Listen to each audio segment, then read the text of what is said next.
ମଶାଣିର ଫୁଲର ମହକରେ ପଲ୍ଲବିତ ଜଗୁ। ଜୀବନର ପରମ ଶକ୍ତି ହେଉଛି ମୃତ୍ୟୁ। ମୃତ୍ୟୁ ବିନା ମଣିଷ ପରମ ଶକ୍ତିକୁ ଅନୁଭବ କରିପାରେ ନାହିଁ। ତ ମଶାଣିର ଫୁଲରେ ଗାଳ୍ପିକ ସଚ୍ଚିଦାନନ୍ଦ ରାଉତରାୟ ମଶାଣିର ଫୁଲରେ ମଣିଷ ଭିତରେ ଥିବା ଅନ୍ତର ଚେତନାର ବିକାଶ କରି ତା ଭିତରେ ବୌଦ୍ଧିକ ଚେତନାର ବିକାଶ କରିଛନ୍ତି। ମଶାଣିର ଫୁଲର ଗଳ୍ପରେ ଶବ ପୋଡୁଥିବା ଜଗୁତିଆଳିର ଚରିତ୍ର ଏହି ଗଳ୍ପରେ ମୁଖ୍ୟ ଚରିତ୍ର। ଜଗୁତିଆଳିର ଶବ ପୋଡିବା କଳା, ସାହିତ୍ୟ, ସାହସିକତା, ପାଉଣା ପାଇବାର ଦୃଢ ଇଚ୍ଛା ଓ କର୍କଶ ବ୍ୟବହାର ହେଉଛି ତାର ବ୍ୟକ୍ତିତ୍ୱ। ପଥର ପାହାଡ ତଳେ ପ୍ରେମମୟୀ ଝରଣାର ଆତ୍ମଗୋପନ କରିଥିବା ଭଳି ଜଗୁତିଆଳି ଛାତି ଭିତରେ ଲୁଚି ବସିଥିବା ଭଲ ପାଇବା ଏହି ଗଳ୍ପର ମୁଖ୍ୟ ଆକର୍ଷଣ। ପୋଡା ବସନ୍ତ ଶାସନର ଜଟିଆ ମା ବୋହୂର ମୃତ୍ୟୁ ଓ ଲୋକମୁଖରେ ପାପଗର୍ଭ ହୋଇ ପିଲା ନଷ୍ଟ ଔଷଧ ଖାଇ ମରିଯିବାର ଅପପ୍ରଚାର ଏବଂ ତାର ଦାରିଦ୍ର୍ୟ ଓ ଶବ ସଂସ୍କାର ପାଇଁ ଗ୍ରାମବାସୀଙ୍କର ଅସହଯୋଗ ଆଦି ଘଟଣାରେ ମାନସିକ ସ୍ଥିତିରେ ଭାଙ୍ଗି ପଡିଛି। ଏହାକୁ ଗଳ୍ପରେ ଅତି ମାର୍ମିକ ଭାବେ ଉପସ୍ଥାପନ କରାଯାଇଛି। ନିଜ ରାଜ୍ୟରେ କାମ ନ ପାଇ ଆସାମ, କଲିକତାରେ ଦାଦନ ଖଟି ସେଠାରେ ଆଉ ଗୋଟିଏ ଭାର୍ଯ୍ୟ ରଖି ଯାଉଥିବା ଓଡିଆ ପୁଅ ଗାଁ ଘର ଘରଣୀ ପରିବାର ବର୍ଗ କିପରି ଯନ୍ତ୍ରଣାକୁ ଆଦରି ଜୀବନ ବିତାନ୍ତି ତାହା ଏଠାରେ ଦୃଶ୍ୟମାନ।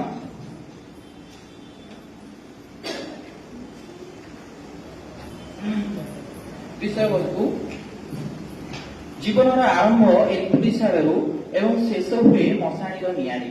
ମରିବା ଜୀବନର ପରମ ସତ୍ୟ। ପୋଡ଼ା ବସନ୍ତ ଶାସନର ଜଗୁତିଆଳି ସେ କୀର୍ତ୍ତନ କରେ, ମୃଦଙ୍ଗ ବଜାଏ, ଗଞ୍ଜାଇ ଖାଏ, ମୁର୍ଦାର ପୋଡେ। ଭଲ ମଡ଼ା ଚଢିଆ ଭାବରେ ସେ ଖଣ୍ଡମଣ୍ଡଳରେ ଜଗୁର ବେଶ ଗୋଟାଏ ନାଁ ଅଛି। ଗାଁରେ ଯେତେବେଳେ ଝାଡାବାନ୍ତି ବ୍ୟାପେ, ଠାକୁରାଣୀ ପଡନ୍ତି, ମଢ ପୁଡ ହୁଏ, ଜଗୁତିଆଳି ଖାତିର ସେତେବେଳେ ଗାଁରେ ଭାରି ପଢିଯାଏ। ସମସ୍ତେ ଆସି ତାକୁ ଖୋସାମତ କରନ୍ତି।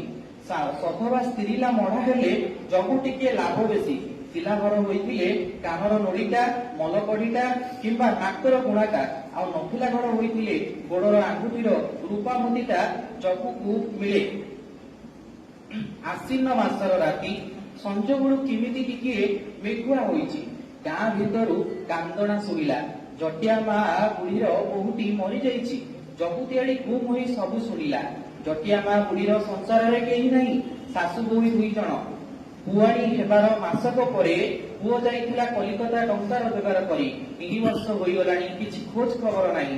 ପ୍ରଥମ ଚିଠି ଖଣ୍ଡେ ଖଣ୍ଡେ ଦେଉଥିଲା, କିନ୍ତୁ ବର୍ଷ ହେଲା ସେତକ ବି ନାହିଁ। ସେଇ ଗାଁରେ କେତେ କଲିକତା ଫେରନ୍ତା ବ୍ରାହ୍ମଣ ପୂଜାରୀ କହନ୍ତି ଯେ ସେ କେଉଁଠି ଗୋଟାଏ ମାଇକିନା ରଖି କଲିକତାର ମାଟିଆ ଭୁଜରେ ରହିଛି। ଘର ଥିଲା ଖାଲି। ବୋହୁଟେ ଆଜି ସେତକ ଘରଟା ଥିଲା ଖାଲି, ବୋହୁଟା ଆଜି ସେତକ ଗଲା। ସଙ୍ଗେ ସଙ୍ଗେ ବୁଢୀ ମୁଣ୍ଡରେ ଲଦି ଦେଇଗଲା କାଳ କାଳକୁ ଅପବାଦର ବୋଝ। କିଏ ବୁଝିବ ସେ ଓଡିଆ ଧରଣୀର ମନର କଥା? କାହା ଆଗରେ ସେ କହିବ ତାର ଅନ୍ତରର କୋହ?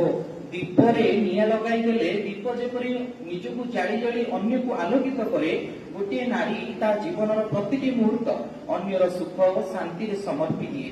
କିଏ ବୁଝିବ ତା ଜୀବନର ବାସ୍ତବତା? କିଏ ଜାଣିବ ଏ ମନତଳର ବ୍ୟଥା? କାହା ଆଗରେ କହିବ ମୋ ଜୀବନର ଅକୁହା କାହାଣୀ? ଜୀବନ ତ ଅବୁଝା ନଈ। କେତେ ରାତି ଯନ୍ତ୍ରଣାର ହାବୁକା ଲହଡ଼ାରେ ଭିଜିଛି ଦେହ। ଦଦରା ହାଣ୍ଡି ପରି ମୋର ସବୁ ଚରିତ୍ର ଫାଟି ଆଁ କରିଛି। ବଞ୍ଚିଥିଲା ବେଳେ କେତେ ଚେଷ୍ଟା କରିଥିଲି ଟିକେ ମନ ଖୋଲି ହସିବା ପାଇଁ, ନିଜ ସହ ନିଜେ ଟିକେ ବଞ୍ଚିବା ପାଇଁ। ଏ ସମାଜ କଣ ମତେ ବୁଝିପାରିଲା? ମୁଁ ନୀରବ ହୋଇ ସବୁ ଶୁଣୁଥିଲି। ସାହି ମାଇପେ 12 କଥା ଫୁସଫାସ ହେଉଥିଲେ। ମୋର ଗର୍ଭ କାଳେ ପାପ ଗର୍ଭା। ଦର ଫୁଟା କହି ନୀରବ ହୋଇ ଶୋଇଛି ଚିତାରେ। ଜହ୍ନ ଆଲୁଅର ସଫା ଦିଶୁଛି ମୋ ମୁହଁ। ଆଖିରେ ଆଖି ସ୍ୱପ୍ନ ପାଉଁଶ ପାଲଟି ମଶାଣି ଭୂଇଁରେ। ଜଗୁତିଆଳି ଗୋଟେ ବଡ ମସ୍ତ ବଡ ଚୁଲି ଖୋଳିଲା। ତା ଉପରେ ମୁର୍ଦାରଟାକୁ ନେଇ କାଠ ଗଦା ଉପରେ ଚିତ୍ କରି ଶୁଆଇ ଦେଇ ତାର ମୁହଁରୁ ଲୁଗା କାଢିଲା। ମେଘ କଟି ଯାଇ ଆସ୍ତେ ଆସ୍ତେ ଜହ୍ନ ପଡି ମୁର୍ଦାରର ସେତା ଧଳା ମୁହଁ ଉପରେ ଜହ୍ନ ଆଲୁଅର ଝାପ୍ସା ଛାଇରେ ଝଲସି ଉଠୁଛି ଏକ କାରୁଣ୍ୟ କ୍ଷୀଣ ଜ୍ୟୋତି। ଜଗୁ ବୁଣାଟାକୁ ନାକରୁ ଛିଡାଇ ଆଣିବାକୁ ହାତ ବଢାଇଲା। ସେ ଦେଖିଲା ଛୋଟ ବୋହୂଟିର ଫିକା ମୁହଁଟି ଜହ୍ନ ଆଲୁଅରେ ଗୋଟିଏ ଦରମଉଳା କଇଁ ଫୁଲ ପରି ଦେଖାଯାଉଛି। ତା ମୁହଁ ଚାରିପଟେ ଘେରି ରହିଛି ଗୋଟେ କଳା କଳା କୁଞ୍ଚିଆ ବାଳ ଜଙ୍ଗଲ। ଠିକ ଯେମିତି ଆକାଶର ଚାନ୍ଦ ପଛଆଡେ ଜମି ରହିଛି କଳା ମେଘର ବହଳିଆ ଛାଇ, ବୋହୂଟିର ମୁହଁ ଉପରେ ପହଁରି ପହଁରି ଖେଳୁଛି ମହୁଳା ଫୁଲର ଲାବଣ୍ୟ। ତାର ଅଲରା ସରଳା ବାଳ ଗୁଡିକ ଉପରେ ଜହ୍ନ ଆଲୁଅର ଲହଡି ଭାଙ୍ଗି ଭାଙ୍ଗି ଲୁଟି ଯାଉଛି। ଜଗୁ ହାତ ଫେରାଇ ଆଣିଲା। ଏମିତି ଅନେକ ମୁର୍ଦାର ପଡିଛି, କିନ୍ତୁ କେବେ ହେଲେ ସେ ଏମିତି ଅନୁଭବ କରି ନାହିଁ। ଏହି ଛୋଟ ସୁନ୍ଦର ମୁହଁଟି ଅସୁନ୍ଦର କରି ସୁନାର ଗୁଣାଟାକୁ କାଢି ଆଣିବାକୁ ତାର ହାତ ଗଲା ନାହିଁ। ସେହି ନାରୀଟି ମୁଖରେ କେତେ କଣ ମନ ଭିତରେ ଭାବି ଯାଉଥିଲା। ଆଉ କିଛି ଦିନ ଯାଇଥିଲେ ବୋହୂଟି ହୁଏତ ହୋଇଥାନ୍ତା ଗୋଟିଏ ମା, ଆଉ ହୁଏତ କେତେ କଣ ହୋଇଥାନ୍ତା, କିନ୍ତୁ ସେପରି କିଛି ହେଲା ନାହିଁ। କାହାର ଏ ଦୋଷ? ତା ନାରୀତ୍ୱର ଆସିଥାନ୍ତା ମାତୃତ୍ୱର ରୂପାନ୍ତରୀକରଣ। ଛପି ଛପିକା ଜହ୍ନ ଆଲୁଅର ଅସରନ୍ତି ସମୁଦ୍ର ମଝିରେ ନିଶୁନ ମଶାଣି ପଦାର ଲଙ୍ଗଳା ବୁକୁ ଉପରେ ଶୋଇଥିଲା ଗୋଟିଏ ଦର ଫୁଟିଲା ନାରୀ। ଏକୁଟିଆ, ବାସ୍ତବିକ ବଡ ଏକୁଟିଆ। ଜଗତିଆଡି ତାକୁ ନିରିଖି ନିରିଖି ଦେଖିଲା। ତାର ଅଶିକ୍ଷିତ ଗାଉଁଲି ମନ ଭିତରେ ନିଜ ଭାଷାରେ ଭାବୁଥିଲା, ବାସ୍ତବିକ ଭାରି ଏକୁଟିଆ ସେ। ଖାଲି ଆଜି ନୁହେଁ, ଜୀବନର ସାରା ଧରି ସେ ଏମିତି ଏକାକିନୀ। ଏହି ନିଛାଟିଆ ଦିହଘସିଆ ଏକଘରିଆ ଜୀବନକୁ ବଦଳାଇ ଟିକେ ଅନ୍ୟ ପ୍ରକାର କରି ବଞ୍ଚିବାର ସ୍ୱାଦ ଅନୁଭବ କରିବାକୁ ଯାଇ ସେ ଆଜି ହୁଏତ ହୋଇଛି ମଶାଣିର ମଢା। ବୋହୂଟିର ପାଉଁଶିଆ ମୁହଁ ଭିତରେ ସେ ଦେଖିପାରିଲା ବଞ୍ଚିବାର ଅନେକ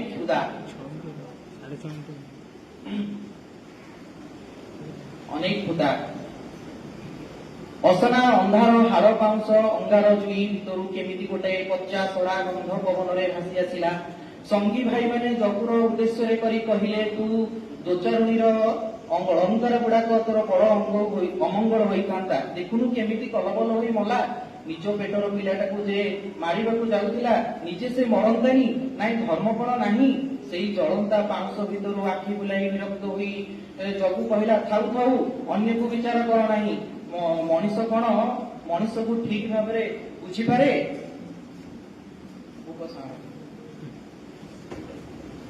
କହିବାର ବାହୁଲ୍ୟ। ଗାଳ୍ପିକ 1940 ମସିହାରେ ଲେଖିଥିବା ମଶାଣିର ଫୁଲରେ ଜଗୁ ତିହାଡିର ନିଷ୍ଠୁର ଲୋଭାସକ୍ତ ହୃଦୟ ଭିତରେ ଶୋଇ ରହିଥିବା ମାନବିକତା ତଥା ସୌନ୍ଦର୍ଯ୍ୟ ବୋଧକୁ ଖୋଜିଛନ୍ତି। ମଶାଣିର ଛପି ଛପିକା ଜହ୍ନ କିରଣରେ ମଢା ପାଲଟି ଯାଉଥିବା ବୋହୂଟିକୁ ଏକ ମଉଳା ଫୁଲ ସହ ତୁଳନା କରାଯାଇଛି। ସଚ୍ଚି ରାଉତରାୟଙ୍କର ଏହା ସର୍ବଶ୍ରେଷ୍ଠ ଗଳ୍ପର ମତ ପ୍ରକାଶ ପାଇଛି। ମାର୍କ୍ସୀୟ ଦ୍ୱନ୍ଦ୍ୱ, ଫ୍ରେଡୀୟ ମହତତ୍ତ୍ୱ ଫେଣ୍ଟାଫେଣ୍ଟି ପ୍ରଭାବ ଗଳ୍ପଟିରେ ପାରି ହୋଇ ପଡେ।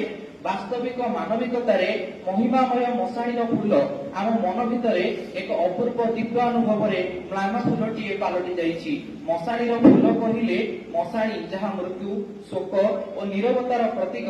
ସେଠି ଫୁଲ ହେଉଛି ଜୀବନ, ସୌନ୍ଦର୍ଯ୍ୟ ଓ ଆଶାର ଚିହ୍ନ। ଜୀବନର ଘନ ଅନ୍ଧାର ଭିତରେ କାରୁଣ୍ୟ ଭରା ଚେତନା ରୂପୀ ଆଲୋକର ସନ୍ଧାନ ପାଇଛି ଜଗୁ। ନିର୍ଜୀବ ମୁହୂର୍ତ୍ତ ଭିତରେ ସେ ଦେଖିପାରିଛି ଯନ୍ତ୍ରଣାର ଦଗ୍ଧ ଜୀବନର ବାସ୍ତବତା ସତ୍ୟକୁ।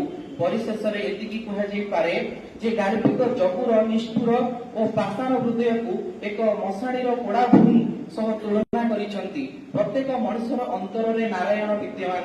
ଏହି ନ୍ୟାୟରେ ଗଳ୍ପର ଅନ୍ତିମ ପର୍ଯ୍ୟାୟରେ ଜଗୁର ନିଷ୍ଠୁର ମନ ଭିତରେ କାରୁଣ୍ୟର କରୁଣାର ତୁଳସୀ ପତ୍ରଟି କଅଁଳି ଉଠିଛି। ଶୂନ୍ୟ ଭୂମିରେ ସୃଷ୍ଟି ହୋଇଛି ଏକ ପଲ୍ଲବିତ ସବୁଜ ବଗିଚା।